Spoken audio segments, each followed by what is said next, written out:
Coucou les amis, c'est Hélène Valentin, bienvenue dans mon univers French Cancan à l'aquarelle. Aujourd'hui on va parler des couleurs mauve, violet et rose.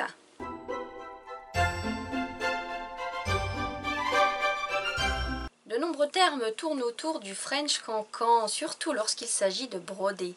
Un brodeur va travailler avec des fils de coton, de laine, de soie, de lin qu'il va appliquer en aplat ou en relief sur différents tissus. Mais à cela peuvent s'ajouter des perles, des sequins, des strass, des paillettes, ainsi que des fils d'or et d'argent. Et c'est tout ça bien sûr qui donne le charme à un costume, et les costumes du French Cancan brillent de mille feux. C'est pour ça qu'en fin de vidéo j'avais envie de vous inviter à peindre un diamant et des perles. À savoir que les couleurs mauve, violette et rose sont des couleurs calmes et romantiques. J'ai sorti de ma boîte 6 couleurs, 3 en godet, 3 en tube, et on va voir ensemble ce que ça donne. En godet, donc vous voyez, il n'est pas très intense. Il faut en mettre une certaine quantité. C'est comme l'autre jour notre vert sapin, vous voyez. Voilà, c'est pas un rose très franc du collier, il est assez pâle. Celui-là est déjà un peu plus intense. Mon violet, alors celui-là je l'aime bien. Celui-là c'est du violet de la marque PBO. Par contre, il n'y a pas le nom. Regardez comme il est beau celui-là. Et maintenant, on va faire un test avec les tubes. Alors ça, c'est du Queen Acridone Magenta de la marque Winsor & Newton. On en met une petite goutte sur la petite palette.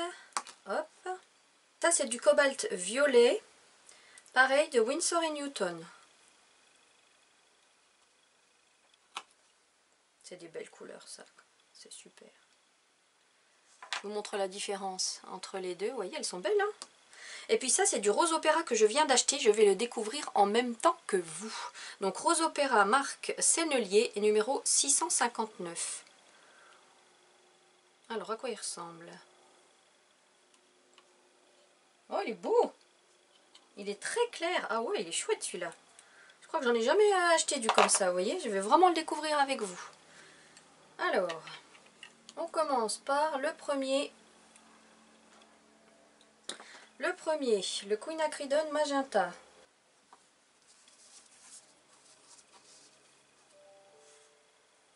Voilà, intense, hein. Quand je vous disais que les couleurs en tube, la plupart du temps, étaient plus intenses. Maintenant, le Cobalt Violet.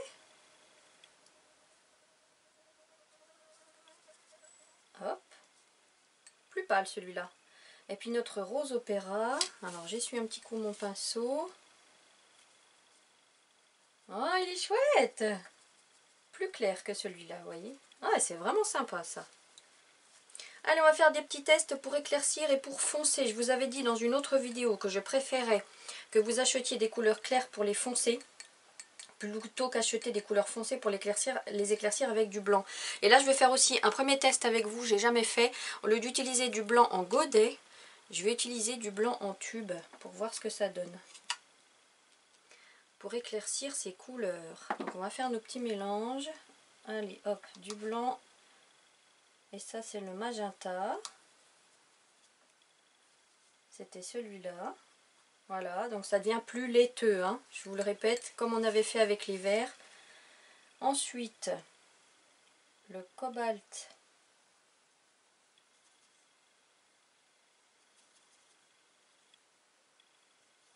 violet. Voilà. Et le Rose Opéra. Ouais, c'est sympa. Oh, le Rose Opéra en tube, j'adore. Il est vraiment chouette. Maintenant, on va essayer de les foncer avec un peu de gris de Pain.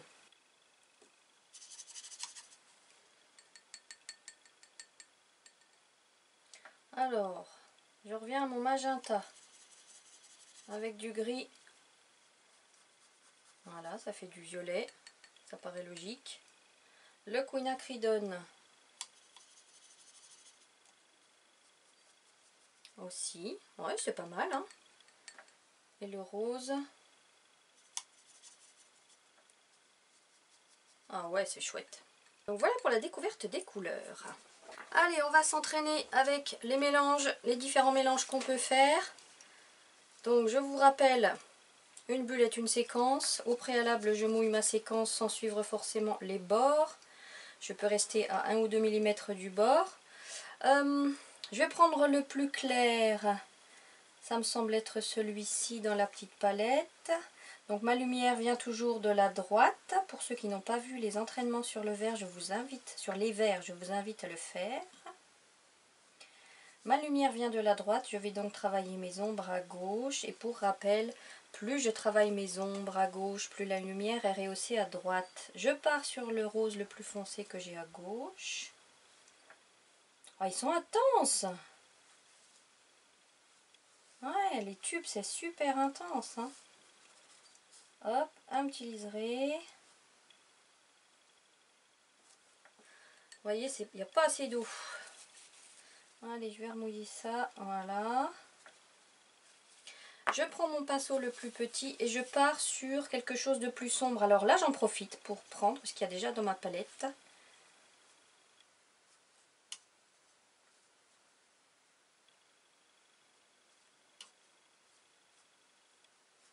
L'objectif donc, c'est que les couleurs soient bien fondues, qu'on ne voit pas les coups de pinceau. Voilà, c'est pas mal. Et puis si je veux une dernière ombre un peu plus intense, je peux finir un peu avec du gris. Pour rappel, moi j'aime bien que ce soit qu'il y ait beaucoup de contraste dans mes illustrations. Si vous ne le souhaitez pas, vous n'êtes pas obligé d'aller jusqu'au gris, hein. Chacun sa sensibilité. Je rince un petit coup mon pinceau, là il y a trop de gris, je vais le tirer vers la gauche. Voilà, c'est joli. Allez, on va tester d'autres couleurs.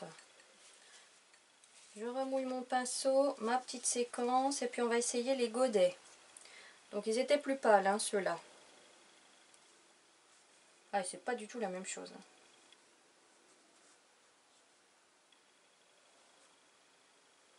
Voilà. Quand vous mouillez, vous ne suivez pas les bords. Par contre, après, quand vous appliquez les couleurs, là, vous suivez bien les bords. Ah ouais, ça, par rapport à ça, forcément, ça fait vraiment pâle. On va essayer. Je prends mon pinceau le plus petit. Je vais essayer ce rose-là, dont je n'ai pas le nom, hein, je vous le rappelle.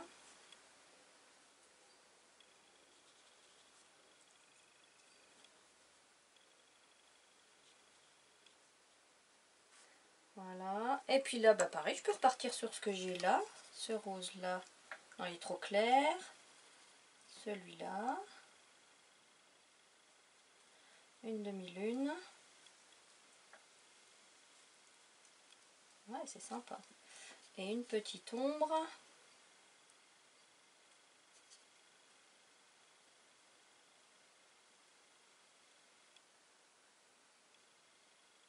Ouais, c'est pas mal. Ils sont sympas. Allez, on va faire un autre test. Allez, on va faire intervenir des petites touches improbables, comme on avait fait avec les verts. Je repars sur du rose clair.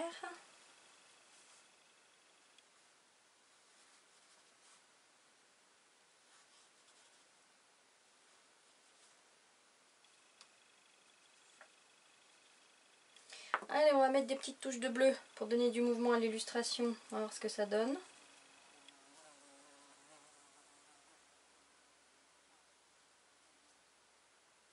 Du bleu clair. On repart avec ce qu'il y a dans la palette, une demi-lune.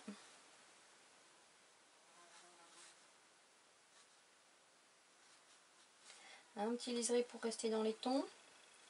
Et de l'ombre.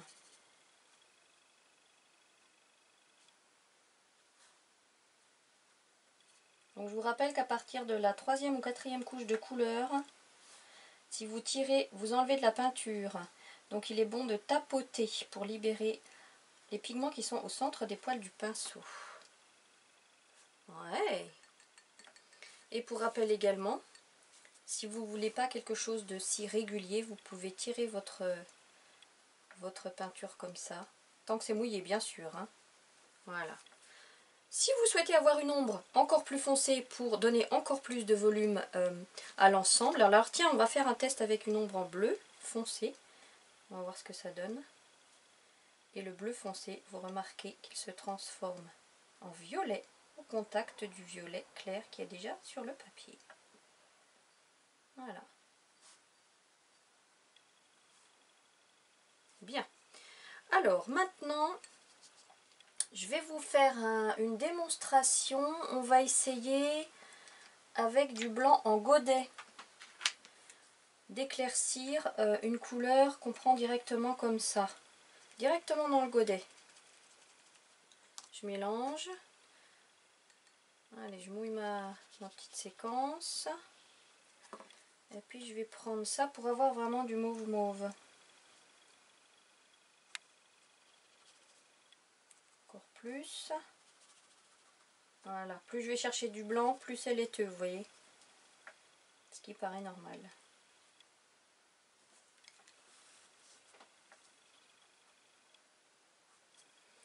Après, on retourne chercher ce qu'on a là. Voilà, un petit liseré sur la droite pour l'intensité. Et un croissant de lune. Alors pareil que pour les verts, vous faites vos propres découvertes, vos propres mélanges pour voir un peu comment tout ça réagit. Après on va prendre le violet pur pour une petite ombre. Un croissant de lune qui ne recouvre pas complètement la couleur d'avant. Et on travaille vraiment uniquement la gauche.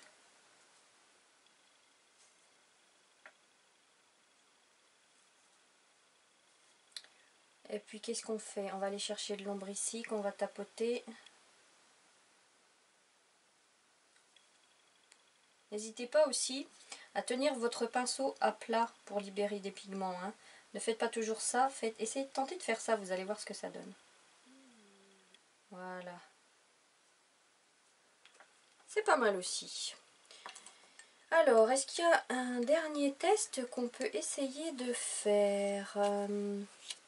Alors, je vais réessayer de faire quelque chose. Je vais nettoyer un coin de ma palette. Alors, je vais reprendre du blanc. Ah non, il y en a encore là, du blanc. Un petit test avec du blanc. On va essayer d'éclaircir vraiment au maximum pour avoir un mauve très hyper clair. Allez, on va voir ce que ça donne.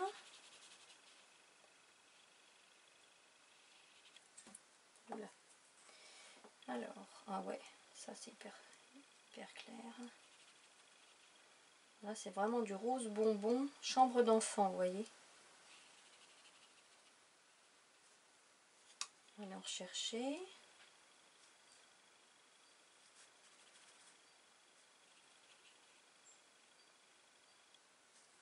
Alors là, vous voyez, je trouve que c'est pas assez mouillé ma tache blanche. Donc, je reprends un peu d'eau.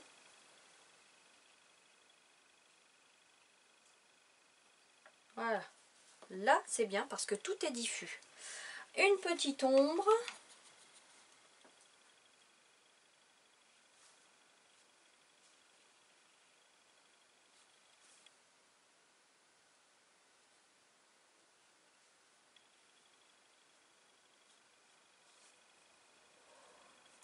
Et puis, hop là, vous voyez, j'avais encore du blanc sur mon pinceau, donc c'est très bien. En l'occurrence, c'est ce que je veux garder. Voilà. En fait, les mélanges, c'est illimité. Hein.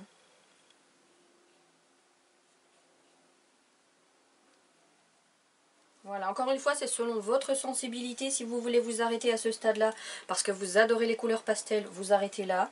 Et si vous voulez continuer pour donner encore plus de contraste à la bulle,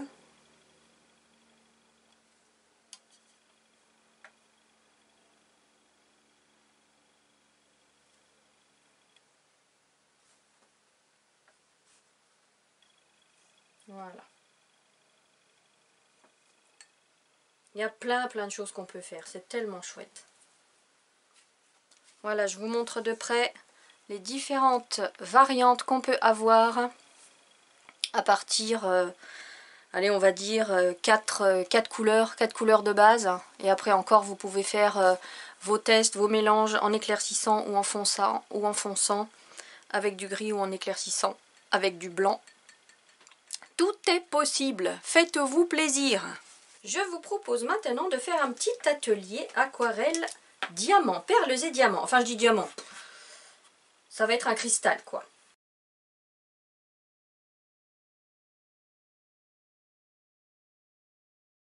Alors, pour dessiner ce cristal, vous pouvez le faire au crayon de papier, hein, après, prenez le temps de le faire.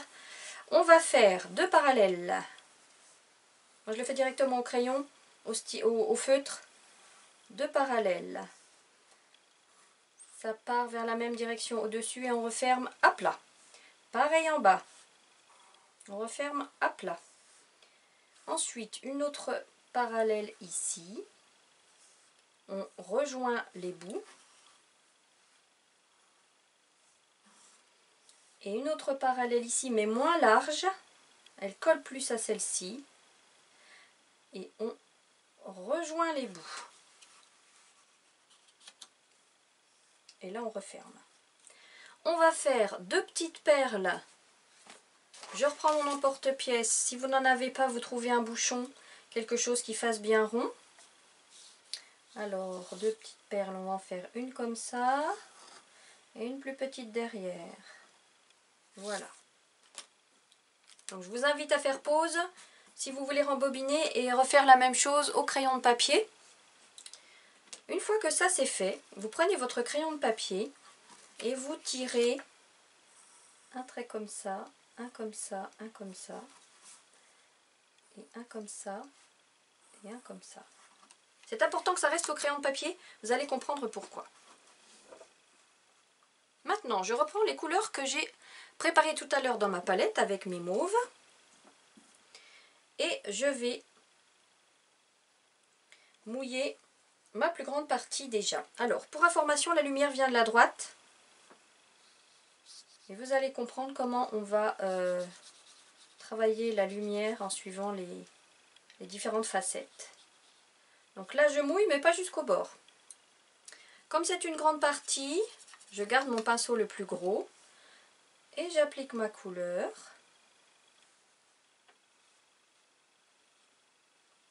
Sans toucher le bord. Vous voyez, là, je ne vais pas tout à fait sur le trait du dessin. Tout ça parce que tout ce qui restera blanc va marquer les arêtes entre chaque facette. Et ça, c'est important. Donc, des petites touches ça et là. Une petite couleur un peu plus foncée. Là, c'est le rose opéra de chez Sennelier que j'ai découvert tout à l'heure.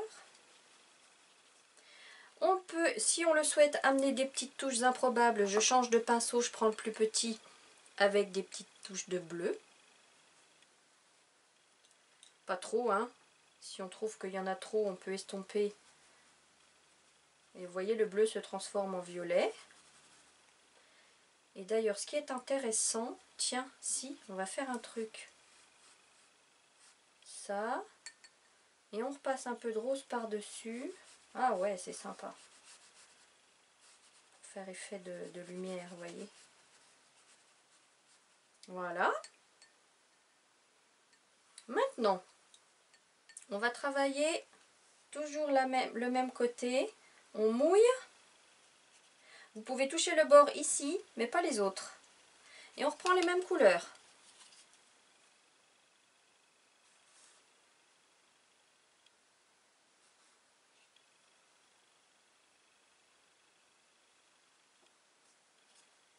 Voilà, mon rose opéra, qui était au préalable mélangé avec du blanc, hein. C'est ce que j'avais dans ma palette. Un peu de bleu.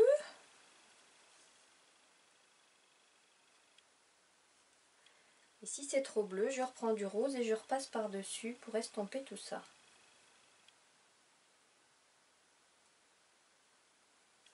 Ok, pareil en bas. Je mouille. Bon, si le pinceau n'est pas propre, c'est pas grave du tout parce qu'on reste vraiment dans ces tons-là.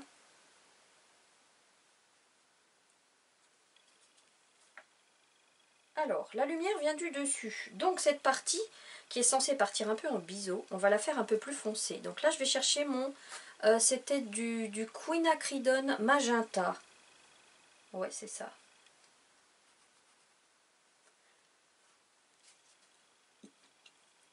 C'est le Quinacridone Magenta de chez Winsor & Newton. Là, je suis bien mes bords extérieurs. Alors là, comme c'est plus dans l'ombre, je vais rajouter du violet.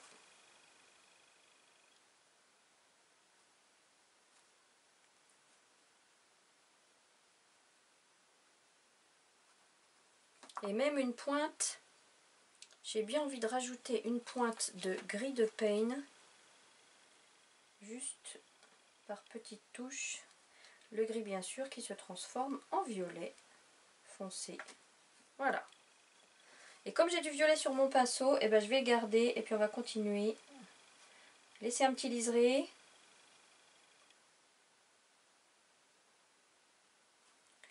Et on renforce encore plus. Hop là, plus foncé. Si vous trouvez que c'est trop foncé, là c'est peut-être trop foncé, je remouille un petit coup. Et j'enlève un peu de matière. On remouille le pinceau, on essuie et on enlève un peu de couleur. Tant que c'est mouillé, c'est encore possible. Voilà. Allez, maintenant on va travailler. Je garde mon petit pinceau. Je travaille juste cette partie-là. C'est pas large. Hein. Vous voyez, j'ai mis beaucoup d'eau. Je respecte mon liseré blanc.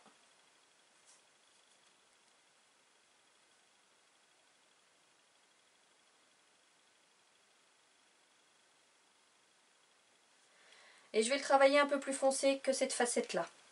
Donc je repars sur mon Quinacridone. Hop. Je vais chercher un peu de violet. Des petites touches de violet pur ça et là.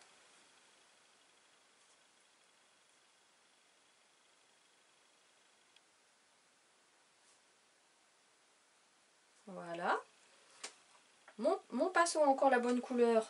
Et ce triangle est tellement petit que pareil, je vais le travailler à sec. Donc attention, on ne touche pas la jointure là. Voilà. Et puis ce côté-là, puisque la lumière vient du dessus à droite, c'est en l'occurrence le côté le plus clair de tous. Donc je vais repartir avec un peu de blanc que je remélange à mon rose de tout à l'heure pour rester dans les tons vraiment mauve. Donc là à droite, je longe le bord, ici un liseré, ici un liseré. Voilà.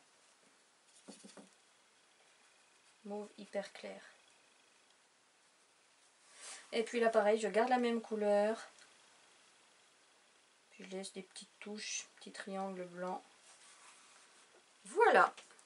Donc vous avez vu qu'on a travaillé quelques petites surfaces sans mouiller au préalable quand c'est très très petit. Ça vaut parfois même pas le coup de mouiller.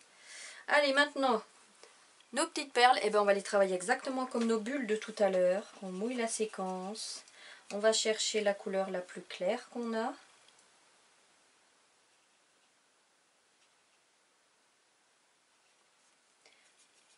Et plus on avance, plus on va chercher une couleur foncée. Un quartier de lune. Une couleur encore plus foncée. On réduit le quartier de lune.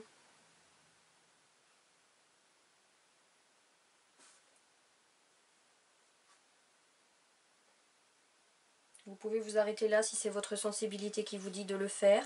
Moi j'aime bien pousser un peu plus loin. Je vais chercher un peu de gris pour renforcer cette dernière ombre.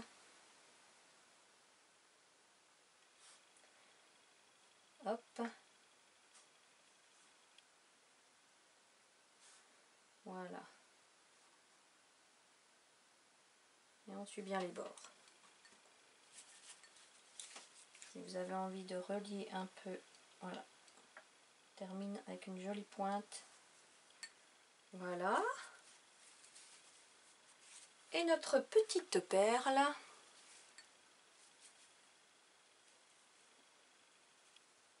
On mouille. On laisse la tache blanche sur la droite en haut. Une couleur plus foncée. Petit liseré là pour fermer comme il faut, que ça soit cohérent.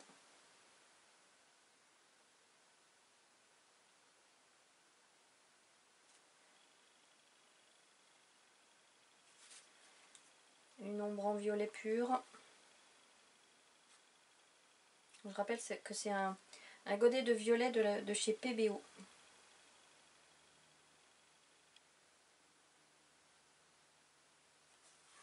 Et voilà. Et maintenant, si on a envie, on peut faire des ombres au sol. Alors, je reprends mon pinceau le plus gros. Alors, les ombres, on mouille tout simplement la base. Bon, attendez que la petite perle soit sèche quand même. Et puis, on peut reprendre nos tons violet, mauve, pour faire juste des ombres comme ça, des ombres portées. Voilà, on touche bien la base de ce qu'on a peint et on tire. Donc là, allez bien chercher toutes les couleurs que vous avez sur votre palette. Hop. Voilà.